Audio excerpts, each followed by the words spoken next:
Bonjour à tous. Poursuivons notre réflexion engagée hier autour du rapport complexe entre le bonheur et l'autonomie personnelle.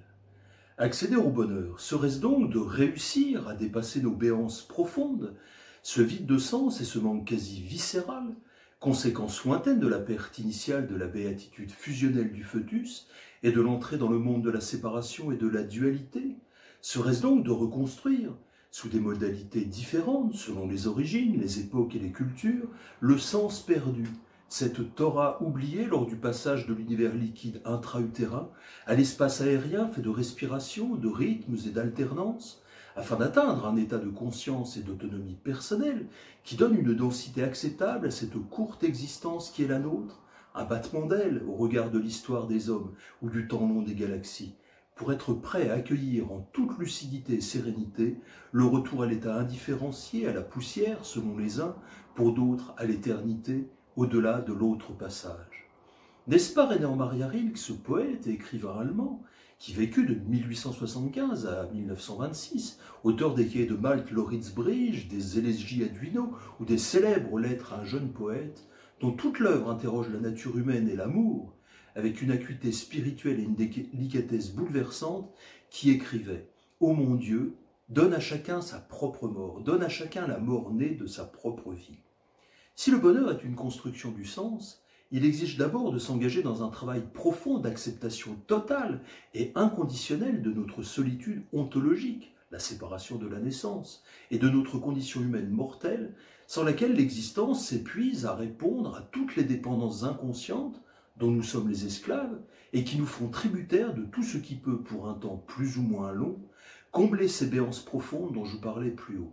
C'est le ressort terrible qui est au cœur de toutes les formes de suggestion psychologique, sociale, religieuse et politique. Seul l'être qui se suffit à lui-même, dont parle Aristote, ce qui, je le répète, n'a rien à voir avec l'égocentrisme et l'indifférence aux autres, peut risquer l'aventure de la liberté.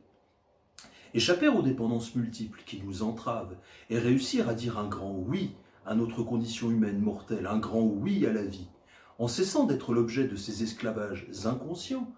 ne sera possible que si nous réussissons à nous extraire de cet état de demi-sommeil dans lequel nous vivons, entraînés sans cesse dans le flux de nos journées par tout ce qui nous préoccupe et par l'agitation de tout ce qui nous entoure.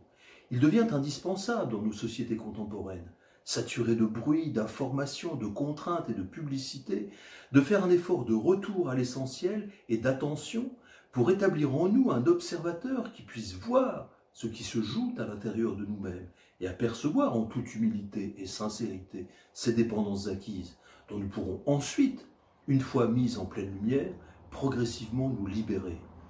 Être attentif à soi et au monde, c'est comme s'extraire d'un torrent qui vous emporte et vous prive de choisir où vous voulez aller et qui vous voulez être. C'est aussi lâcher les valises du passé et les projections vers l'avenir pour être présent ici et maintenant, ouvert à toutes les richesses du vivant sans préjuger de ce qui advient.